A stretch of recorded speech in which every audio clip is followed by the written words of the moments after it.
ఏఐజీతో పోటీ పడేలా ప్రభుత్వ ఆసుపత్రుల్లో నెల రోజులు అక్కడ పనిచేయండి అంటూ రాష్ట్రంలోని వైద్యులకు విజ్ఞప్తి చేసిన సీఎం.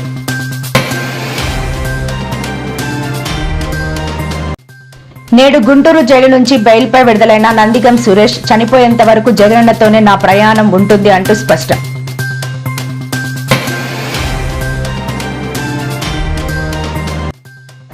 బనకచెర్లపై రేవంత్ చంద్రబాబు మధ్య చీకటి ఒప్పందం జరిగిందంటూ సంచలన వ్యాఖ్యలు చేసిన హరీష్ రావు.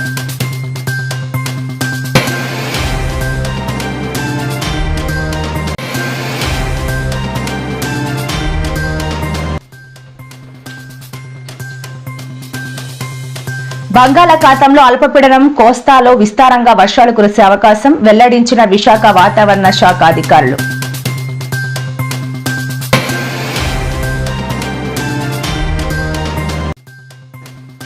కేసీఆర్ సంతకాలే మరణ శాసనం, తెలంగాణ జలాల విషయంలో రాజీ పడేది లేదని స్పష్టం చేసిన ముఖ్యమంత్రి రేవంత్ రెడ్డి.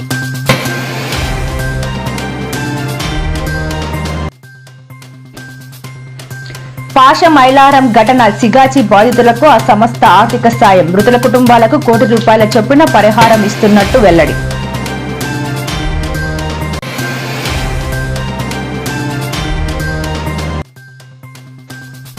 వైఎస్ జగన్ నెల్లూరు పర్యటనకు అనుమతి ఇవ్వకుండా నాంచిన ప్రభుత్వం, మండిపడిన వైఎస్ఆర్సీపీ నాయకులు. ప్రజలు, రాష్ట్ర హక్కులు, రాష్ట్ర ప్రయోజనాలే కేంద్రంగా బీఆర్ఎస్ పార్టీ పనిచేస్తుందని సీఎం రేవంత్ రెడ్డి రాజకీయాలే కేంద్రంగా పనిచేస్తున్నారని విమర్శించారు BRS MLA Harish Rao. Congress party ప్రగతి భవన్ లో ఇరిగేషన్ డిపార్ట్మెంట్ ఇచ్చిన పవర్ పాయింట్ ప్రజెంటేషన్ హైదరాబాద్ లో ఇచ్చినట్లు లేదని, అమరావతిలో ఇచ్చినట్టు ఉందని ఎద్దేవా చేశారు. ఆ ప్రజెంటేషన్ ను చూసిన వారికి ఏపీ తయారు చేసిందన్న అనుమానం కలుగక మానదన్నారు. బనకచెర్ల కట్టే చంద్రబాబు రేవంత్ కు దేవుడుగా కనిపిస్తున్నారని, బనకచెర్లను ఆపాలని ప్రయత్నిస్తున్న బీఆర్ఎస్ చచ్చిన పాములా కనిపిస్తుందన్నారు. ఇదే విషయం నేను చెప్పిన మొదలు ఏం చేసింది, ఢిల్లీలో పోయి లేలే మాకు 1000 ఇస్తే చాలు మిస్టర్ చంద్రబాబు నాయుడు, 500 కృష్ణాలు ఇయ్యి, 1000 గోదావరిలు ఇయ్యి, ఇక మిగతా నువ్వు ఏమన్నా చేసుకో, ఎన్నన్నా కట్టుకో, బ్లాంకెట్ ఆర్డర్ ఇచ్చిండు. ఆ రోజు నేను ప్రెస్ మీట్ పెట్టి అడిగిన, నువ్వు ఎవడివి, నువ్వు కేవలం కాపలదారుడివి, తెలంగాణ ప్రయోజనాలు చంద్రబాబు నాయుడుకు ఆంధ్రాకు దారాదత్తం చేసే హక్కు నీకు లేదు.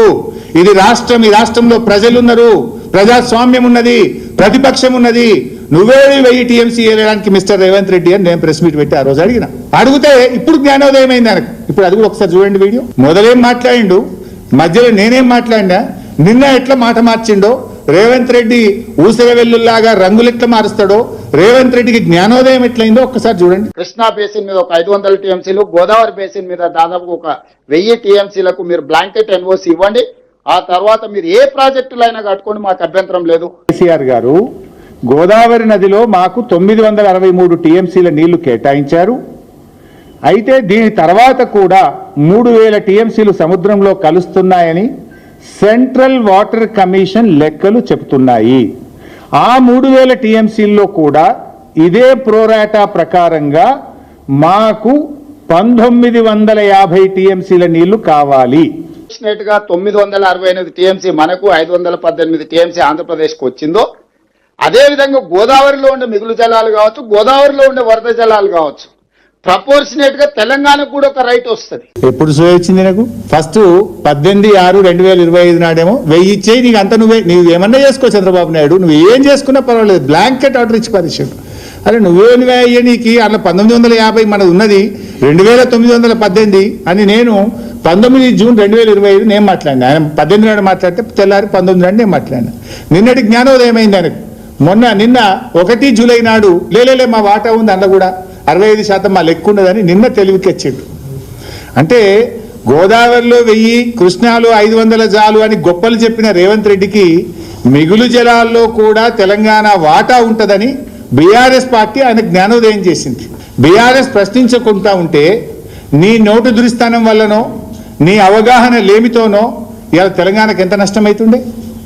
రేవంత్ రెడ్డి గారు నాడు బాబు కోసం బ్యాగులు మోసి బ్యాగ్ మ్యాన్ గా పేరు తెచ్చుకున్నావు. నేడు అదే బాబు కోసం, బంకచెర్ల కోసం బొంక్ మ్యాన్ గా మారిపోయినావు. నువ్వు బొంకుతా ఉన్నావు, అన్ని నిజాలు మాట్లాడతలేవు. నువ్వే చెప్పినావు. అయినా ఏం చెప్పినావు నువ్వు, నా స్కూల్ బీజేపీ, నా కాలేజ్ తెలుగుదేశం, నేను ఉద్యోగం చేస్తున్నది కాంగ్రెస్ పార్టీలో అని నువ్వే చాలా సార్లు చెప్పినావు మిస్టర్ రేవంత్ రెడ్డి. ఇలా నువ్వు టెక్నికల్ గా కాంగ్రెస్ ముఖ్యమంత్రి, కానీ నీ హృదయం అంతా కూడా ఇంకా అక్కడనే ఉన్నదని ఇలా అర్థమైతా ఉంది. బంగాళాఖాతంలో అల్పపీడనం ఏర్పడిందని విశాఖ వాతావరణ శాఖ అధికారిని తార స్వరూప అన్నారు. దీని ప్రభావంతో ఏర్పడిన ఆవర్తనం ప్రస్తుతానికి 5.8 కిలోమీటర్ల ఎత్తులో ఉందన్నారు. ఇది నెమ్మదిగా జార్ఖండ్ వద్ద కేంద్రీకృతమై ఉందని తెలిపారు. ఇది రాబోయే 2 రోజుల్లో ఉత్తర ఒడిశా, పశ్చిమ బెంగాల్, జార్ఖండ్ వైపు ప్రయాణించే అవకాశం ఉందని భారత వాతావరణ విభాగం ఇప్పటికే ఐఎండీ తెలిపింది. ఉత్తరాంధ్రలో మోస్తారు వర్షాలు పడతాయి. శ్రీకాకుళం, విజయనగరం, అల్లూరి సీతారామరాజు జిల్లా, విశాఖపట్నం, అనకాపల్లి జిల్లాలో మోస్తారు వర్షాల నుంచి భారీ వర్షాలు పడతాయి అని తెలిపారు.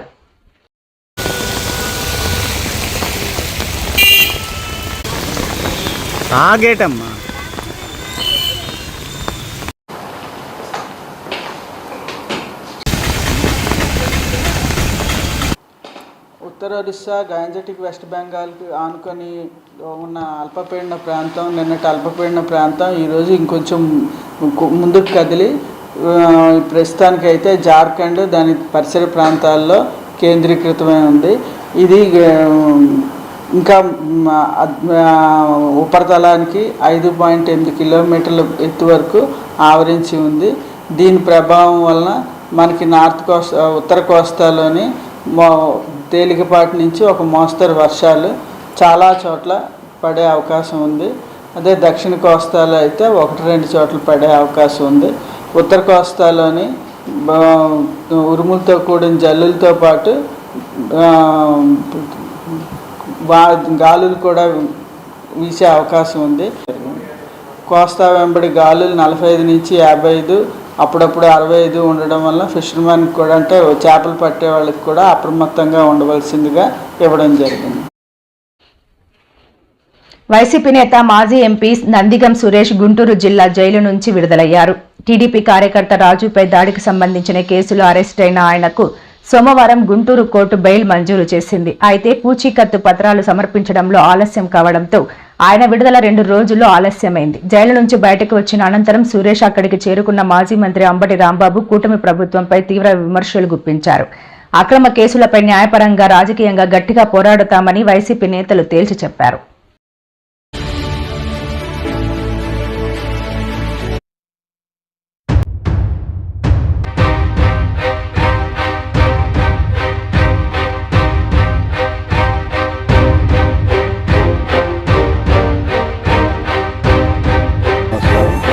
ఆరోగ్యం బాగున్నా బాగోకపోయినా వాళ్ళ పగ ముఖ్యం కాబట్టి వాళ్ళ అందులో భాగంగా అదే దినచర్యలా కొనసాగిస్తామన్నారు. ఇక్కడికి సుమారుగా 15 సార్లు వచ్చాను నేను ఎవరినైనా రిసీవ్ చేసుకోవడానికి. అందరూ ఎవరు వైఎస్ఆర్ కాంగ్రెస్ పార్టీకి చెందినటువంటి నాయకులు. ఫాల్స్ కేసెస్ పెట్టి కారాగారంలో బంధించి భయపెట్టాలనేటువంటి ప్రయత్నం చంద్రబాబు నాయుడు గారి సుపరిపాలనలో జరుగుతున్నది. ఎప్పుడు లేదు ఇది. నేను 89లో రాజకీయాల్లోకి వచ్చా. అప్పటి నుంచి ఇప్పటిదాకా చూస్తున్నా ఏ ప్రభుత్వము కూడా ఇంత దారుణంగా వ్యవహరించినటువంటి పరిస్థితులే లేవు. ఇవాళ మా నాయకులు చాలా మంది జైల్లో ఉన్నారు. సురేష్ గారు ఒకరే కాదు, చాలా మంది జైల్లో ఉన్నారు. వంశీ జైలు, రెడ్డి భాస్కర్ రెడ్డి గారు జైల్లో ఉన్నాడు. అనేక మంది జైల్లో ఉన్నారు. పిన్నెల రామకృష్ణారెడ్డి గారిని మళ్ళా నందిగం సురేష్ లాగా 2వసారి లోపల పెట్టాలని చేస్తున్నారు. ఎన్నాళ్ళు ఎట్టు పెడతారే? 6 నెలలు ఎట్టు పెట్టారు? బయటకు వచ్చాడుగా, మళ్ళీ పెట్టాలని అనుకుంటారు. నాకు తెలుసు వాళ్ళ ఉద్దేశం.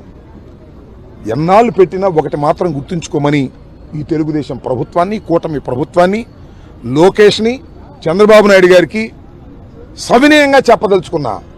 మీరు జైల్లో పెడితే భయపడి పారిపోయేటటువంటి రాజకీయ పార్టీ కాదు వైఎస్ఆర్ కాంగ్రెస్ పార్టీ అని చెప్పదలుచుకున్నా.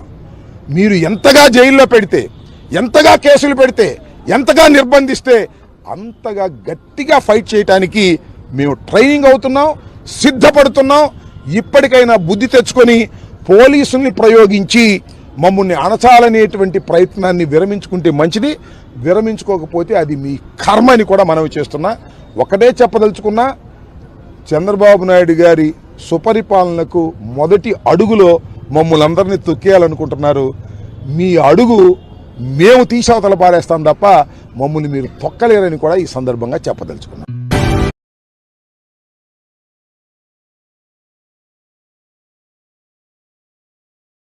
వైఎస్ఆర్సీపీ పార్లమెంట్ సభ్యులు బాపట్ల నీకు సెల్యూట్ కొట్టిస్తాను. పట్టుకో సురేష్, నిన్ను కొట్టినోడు చేతే నీకు సెల్యూట్ కొట్టిస్తాను.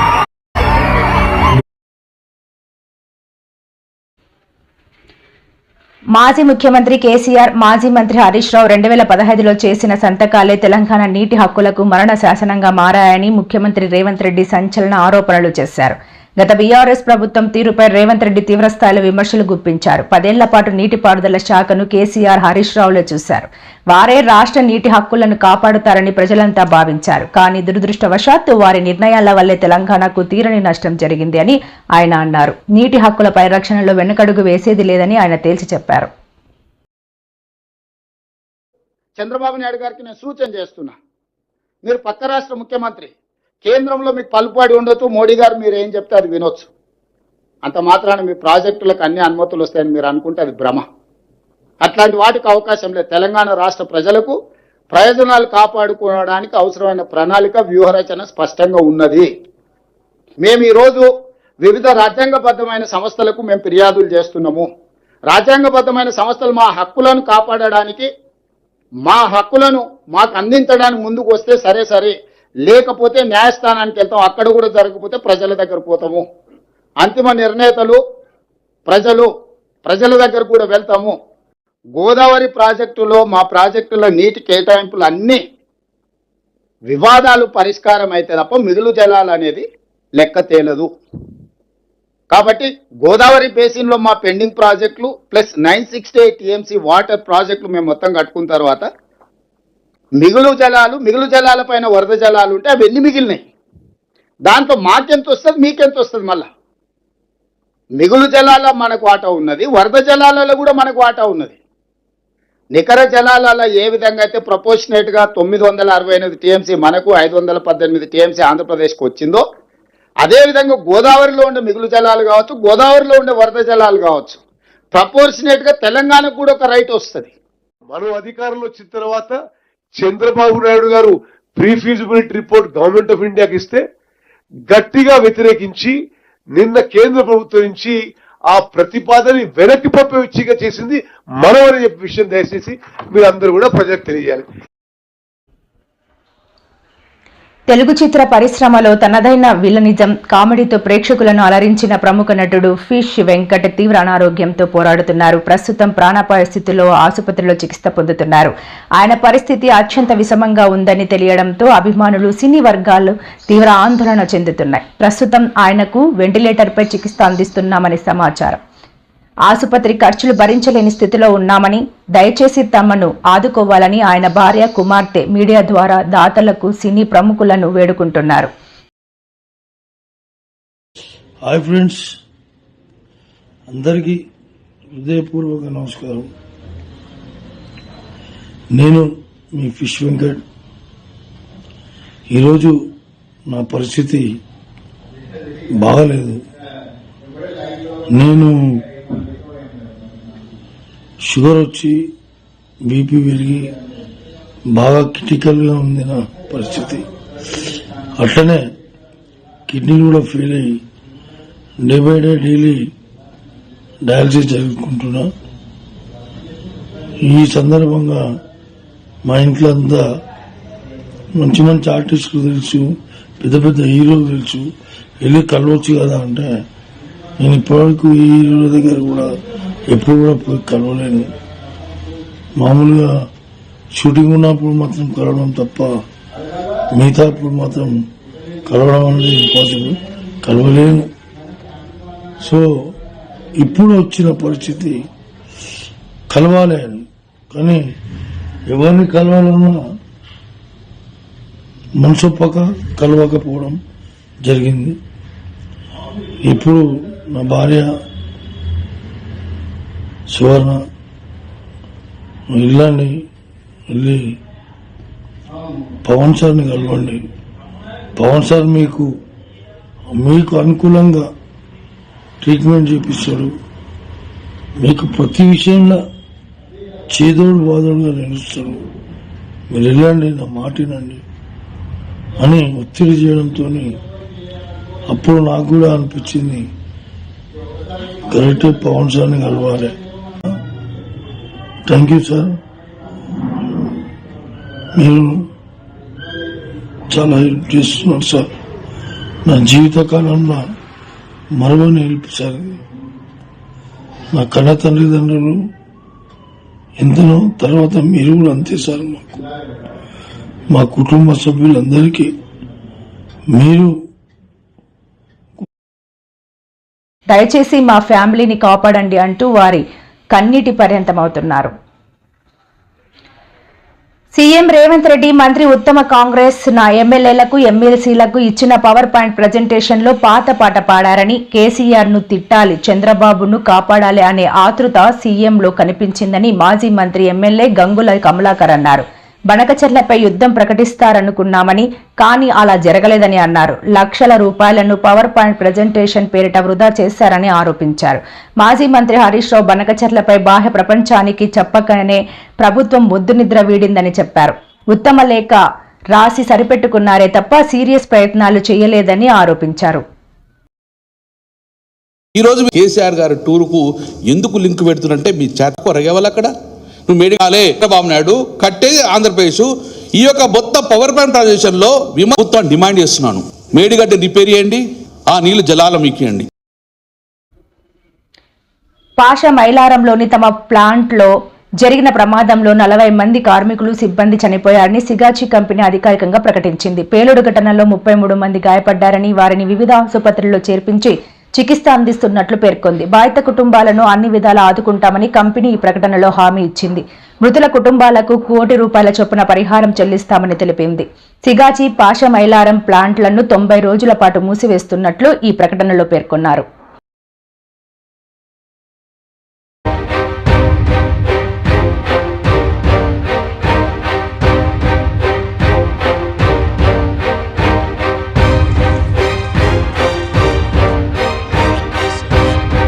బాయిలర్స్ డైరెక్టర్ కానీ ఏమేమి ఇన్స్పెక్షన్ చేసిండ్రు, ఏమేమి లోపాలు ఉన్నాయో వాళ్ళకు నోటీస్ చేసిండ్రు, దాని మీద వాళ్ళు కంప్లైంట్ జరిగింది.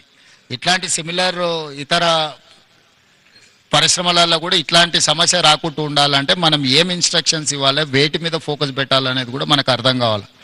దీని నుంచి మీరు నేర్చుకోవాల్సింది, దీని నుంచి చూడాల్సింది 2 ఉన్నాయి.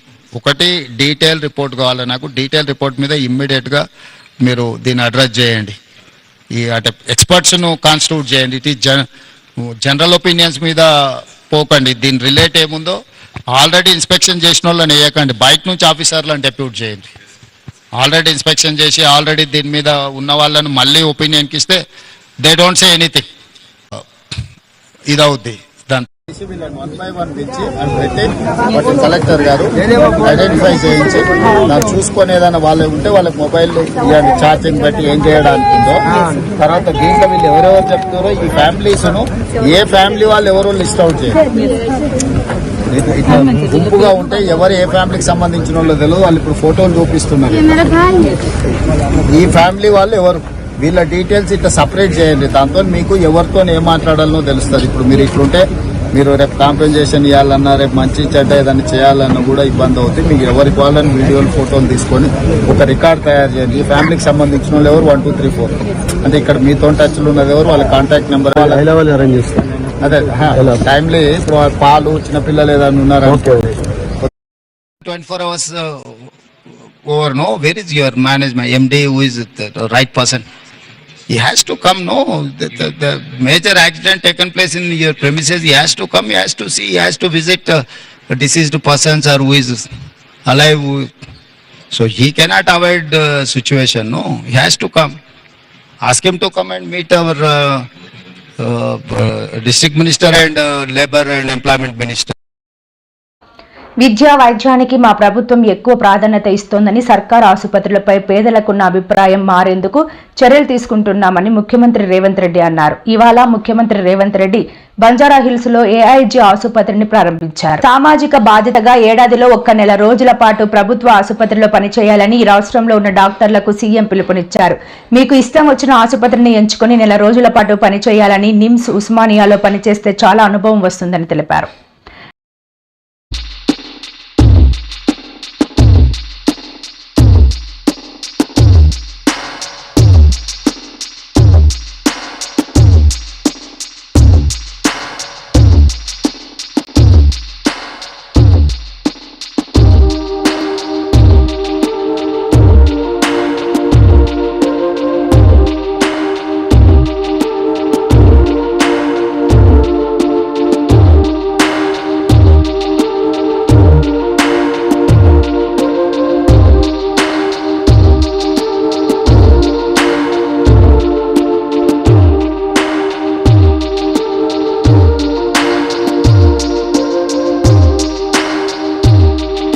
చదువుకున్న డాక్టర్లందరికీ నేను ఒక విజ్ఞప్తి చేస్తున్నా.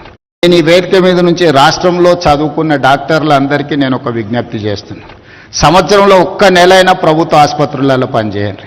11 నెలలు మీరు మీకు నచ్చిన ప్లేస్లో మీకు నచ్చిన జీతం తీసుకొని మీకు నచ్చిన లైఫ్ను మీరు లీడ్ చేయండి. సోషల్ రెస్పాన్సిబిలిటీ కింద సంవత్సరంలో ఒక్క నెల ఎక్కడైనా మీకు ఏదో ఒక హాస్పిటల్లో ఒక నెల రోజులు డాక్టర్లు సమయం కేటాయించి పేదలకు వైద్యం చేస్తే డెఫినెట్గా you will get that pleasure.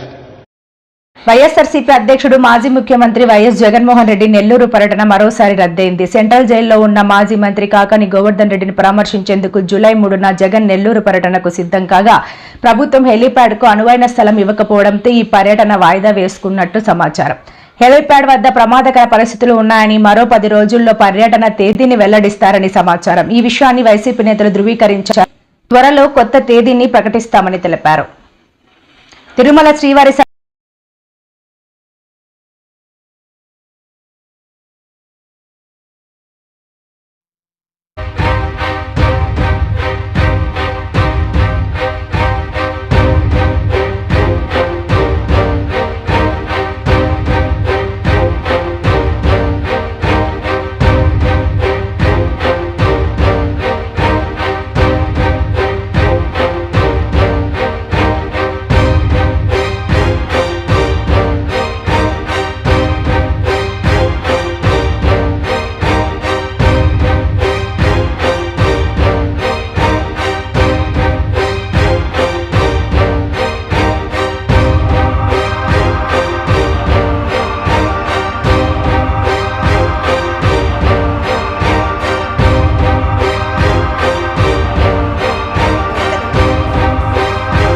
అటు జైలు దగ్గర నెక్స్ట్ గోవర్ధన్ రెడ్డి గారి ఇంటి దగ్గరకు కూడా ఈ రెండింటిని కూడా పరామర్శించి వెళ్తారని కూడా చెప్పడం జరిగింది. ఆ తర్వాత వాళ్ళు వెంటనే ఈ రెండింటిని కాకుండా ఈ జైలుకు పక్కన ఉన్నటువంటి ప్రాంతంలోనే మీరు ఏర్పాటు చేసుకోమని చెప్పినప్పుడు అసలు ఆ రెండింటిని ఎందుకు వద్దంటున్నారో కూడా అడిగాం. దానికి ఎలాంటి రీజన్స్ చెప్పకుండా తప్పకుండా మీరు దీంట్లోనే పెట్టుకోవాలా, ఇక్కడే పెట్టుకోవాలని చెప్పడం జరిగింది. అదేవిధంగా హెలిప్యాడ్ నిర్మాణం కానీ, ఆ జంగిల్ క్లియరెన్స్ కానీ ఇవన్నీ కూడా 1 డే లోపల సాధ్యం కాదని ఈరోజు టెక్నికల్ స్టాఫ్ అంతా కూడా చెప్పడం జరిగింది. సో మేము కోర్టును అప్రోచ్ అయినా తప్పకుండా కూడా ఒక మంచి ప్లేస్ లో మాకు హెలికాప్టర్ ల్యాండ్ కావడానికి హెలిప్యాడ్ కోసం మంచి ప్లేస్ని అలాట్ చేయగలగాల. ఇప్పుడు మేము అడిగినట్టువే ఏదైతే ఇంకా కావాలంటే ఆప్షన్స్ కూడా ఇంకా రాబోయే 2-3 రోజుల్లో చూసేనే ఇస్తాం. ఒక మంచి ప్లేస్, ప్రజలకు ఇబ్బంది లేకుండా ఉండే ప్లేస్ని హెలిప్యాడ్ నిర్మాణం కోసం అనుమతి తీసుకోవడం. సన్నిధిలో చిరుతపులి మరోసారి కలకలం రేపింది. తిరుమల కొండపై చిరుతపులి హల్చల్ చేసింది. నిన్న అంటే 4 గంటల ప్రాంతంలో అన్నమయ్య భవన్ వద్ద చిరుతపులి కనిపించింది. దీంతో భయాందోళనకు గురయ్యారు తిరుమల శ్రీవారి భక్తులు. అటవీ అధికారులు సైరన్ మోగించడంతో అడవిలోకి చిరుతపులి వెళ్లింది. ఈ సంఘటన ఎప్పుడు సోషల్ మీడియాలో వైరల్ గా మారింది. తిరుమల వెళ్లే భక్తులు ఖచ్చితంగా జాగ్రత్త పాటించాలని అధికారులు చెబుతున్నారు. లేకపోతే ఇలాంటి సంఘటనలు జరుగుతాయని హెచ్చరిస్తున్నారు. చిరుతల పట్ల అప్రమత్తంగా ఉండాలని సూచనలు చేస్తున్నారు.